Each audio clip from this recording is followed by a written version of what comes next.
Hola a todas y a todos, esta es la parte 3 de la resolución de ejercicios de lógica. ¿Qué vamos a ver? En este video vamos a resolver los ejercicios 20A y B, ítems 3 y 5, y 25B de la guía de ejercicios. Empezamos con el ejercicio 20. Para el ejercicio de los números enteros, sean P de X, Q de X, R de X, S de X y T de X, las siguientes proposiciones abiertas, esas que ven ahí.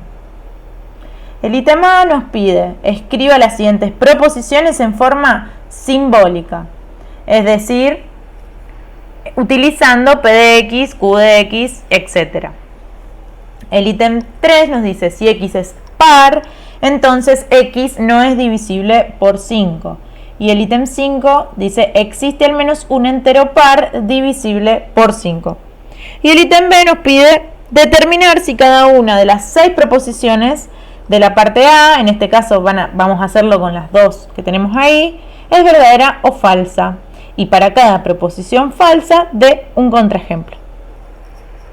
Bien, vamos a arrancar con el ítem A, el ejercicio 3.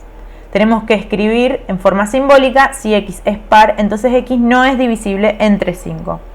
Deberíamos ver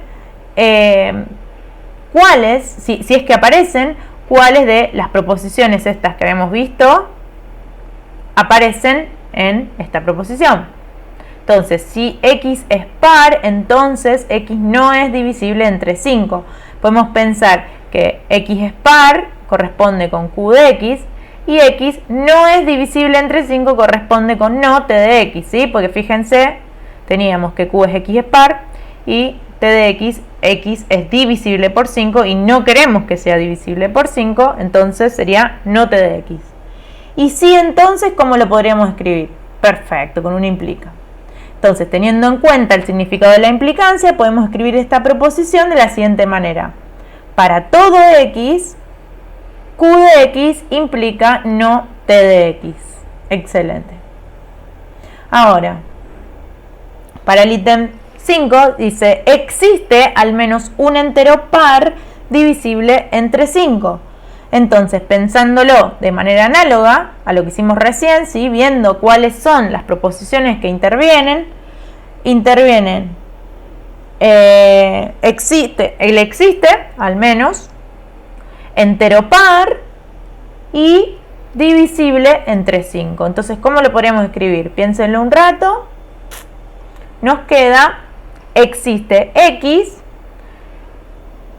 Q de X y T de X. Porque Q de X es entero par y T de X divisible entre 5. ¿Sí? Entonces, existe X, Q de X y T de X. Perfecto. Bueno, en el ítem B nos pedía que estas mismas proposiciones veamos si son verdaderas o falsas y en caso de ser falsas dar un contraejemplo. Si X es par, entonces X no es divisible entre 5 y lo habíamos escrito como para todo X, Q de X implica no T de X. Entonces, ¿esto qué les parece? ¿Es verdadero o es falso? Yo creo que quizás para pensar esto nos conviene ver la primera. Si X es par, entonces X no es divisible entre 5. ¿Será cierto? ¿Será falso? ¿Qué les parece? Falso. Porque, y aquí tendríamos que dar un contraejemplo, ¿sí? Siempre que demostremos que un para todo es falso, deberíamos probar que existe al menos uno en el que no pasa eso. Entonces, esta proposición es falsa porque existe X igual a 10, tal que no pasa esa implicancia. Para que no pase esa implicancia, sí tiene que pasar Q y no tiene que pasar no T. O sea, 10 es par si pasa Q y es divisible entre 5. O sea, no pasa no T, pasa T. ¿Sí? Entonces, para probar que una implicancia falsa, acordémonos, la primera parte tiene que ser verdadera, la segunda parte tiene que ser falsa. Y para contradecir un para todo, o sea, si yo estoy diciendo que esta proposición es falsa, acuérdense de mostrar un ejemplo que exista algo que niegue toda la proposición. El ítem 5 dice, existe al menos un entero par divisible entre 5. ¿Sí? Existe X tal que es un entero par y es divisible entre 5. ¿Es verdadera o es falsa en este caso? Es verdadera, perfecto. Y como tengo que demostrar que es verdadero un existe, me alcanza con mostrar un ejemplo en el cual esa proposición es verdadera. Entonces, ¿cuál es ese ejemplo? Y podemos usar el mismo. O sea, existe x igual a 10, tal que verifica que es par y es divisible entre 5, tal que vale q y vale t. ¿Sí? Entonces, para hacer un resumen, si queremos probar que un para todo es falso, muestro un ejemplo en el que no valga la proposición después del para todo. Y si quiero probar que un existe es verdadero, tengo que mostrar un ejemplo en el que valga la proposición. Ahora, si queremos probar que un para todo es verdadero o que un existe es falso, ahí tenemos que realizar una prueba, ¿sí? Una demostración. Bueno, ahora vamos a resolver el ejercicio 25. Niegue y simplifique lo siguiente. O sea, tenemos esta proposición abierta, tenemos que negar y simplificar. Negando, obtenemos no, y puse todo dentro de un corchete, para todo x, p de x y no q de x. Entonces vamos a ir metiendo esa negación adentro del corchete de a poquito.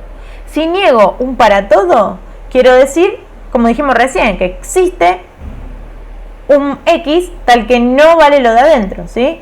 Existe x tal que no vale todo lo que estaba dentro del corchete.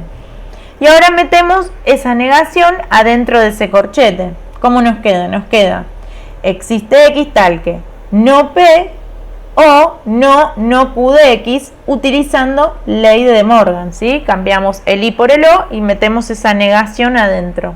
Y ahora utilizamos doble negación y obtenemos que existe x tal que no p de x o q de x. O sea, en la segunda parte, en no q, utilizamos la doble negación. Y ahí ya tenemos simplificada la proposición negada y simplificada. Bueno, esto es todo. Espero que se haya entendido. Cualquier cosa me preguntan a mí, soy Melanie Barrios, y si no, utilizan las otras consultas de los otros profes. Chao.